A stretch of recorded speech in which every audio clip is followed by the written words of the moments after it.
एक व्यक्ति वो है जो विभक्त है, बटा हुआ है, जिसका व्यक्तित्व बिखरा हुआ है। एक व्यक्ति वो है जो विभक्त नहीं है, भक्त है, जुड़ा हुआ है, जो अपने आनंद से, अपनी शांति से जुड़ा हुआ है, वो भक्त कहलाएगा। जो बटा हुआ है उसे मानिए कहीं से भी, खुद से भी नहीं जुड़ा हुआ, आनंद से भी नहीं जुड़ा हुआ, अपने लक्ष्य से भी नहीं जुड़ा हुआ।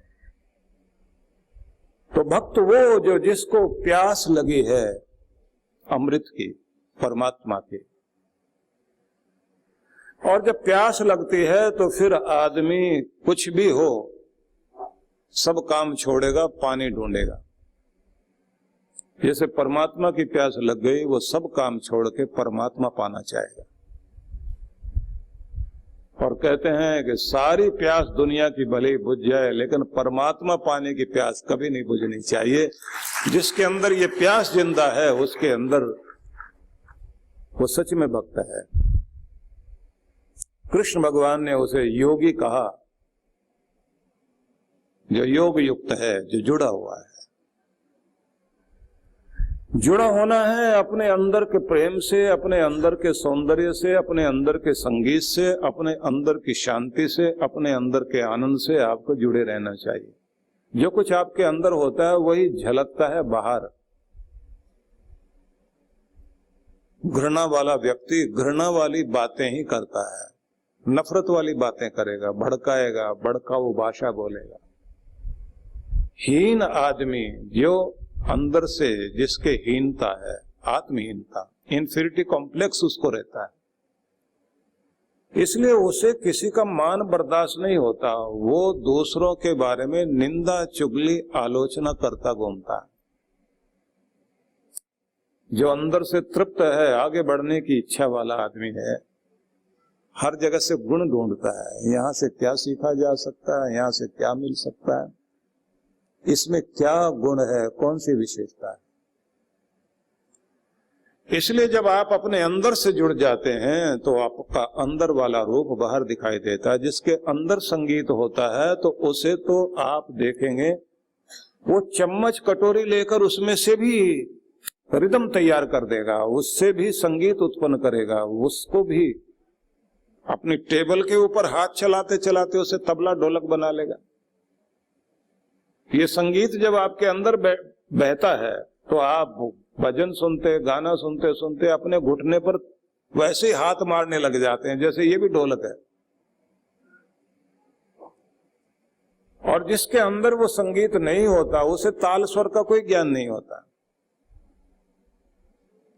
जिसके अंदर ये कला होती है वो बाहर से अपने आप झूमने लगता है, उसका मन झूम रहा होता है। इसलिए कहते हैं यथा पिंडे तथा ब्रह्मांडे, यथा ब्रह्मांडे तथा पिंडे। जो कुछ संसार में दिखाई देता है उसकी झलक आपके अंदर भी है। जो आपके अंदर है वही झलक बाहर भी है।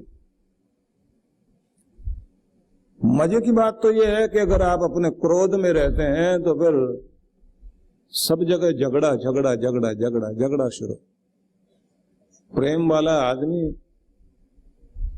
चारों तरफ प्रेम के वातावरण को विकसित करता है। झगड़ालू आदमी अंदर से क्रोध में भरा पड़ा है, टूटा हुआ है, विखंडित है, तो उनको मंदिर में भी भेज दीजिए। थोड़े दिनों तक तो वहां शांत रहेंगे जब तक परिचय नहीं हो जाएगा। उसके बाद पॉलिटिक्स शुरू, फिर झगड़े शुरू। और फिर क्या कहेगा, यहां तो शांति के लिए आए थे, यहां भी झगड़ा। दुनिया के किसी भी कोने में चले जाइए, कोई जगह बदल लीजिए, लेकिन जब तक अंदर नहीं बदलता बाहर की कोई चीज फायदा नहीं करती। पहले अंदर बदलना होता है, समस्या अंदर है। इसलिए जब आप अपने गुरु से जुड़ते हैं तो वहां विचारों से जुड़ना और उसका प्रभाव आपके अंदर में होता है, आपके मन में होता है, आपके हृदय में होता है। आपके अंदर जो आनंद बहता है वो मुस्कान बनकर चेहरे पर आता है।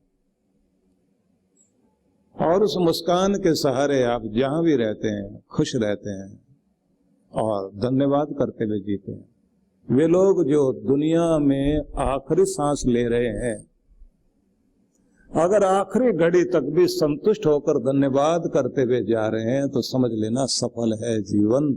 और अगर शिकायत करते जिए और शिकायत करते मरे तो इसका मतलब अधूरा है जीवन। तुम्हारी तिजोरी में कितना क्या है उससे फर्क नहीं पड़ेगा।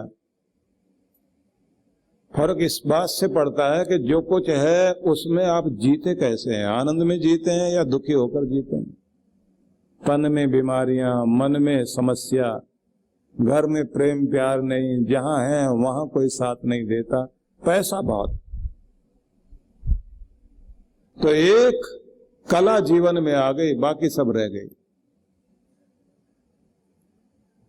देखिए आपका जन्म, उपनिषदकारों ने लिखा ना, आनंदात खलु ईमानी भूतानी जायन्ते, तुम सारे जीव आनंद लोक से आए हो और इस दुनिया में उसी को खोज रहे हो, अपने आनंद को खोज रहे हो। वो आनंद जब आपकी जिंदगी में किसी भी काम को करते करते आता है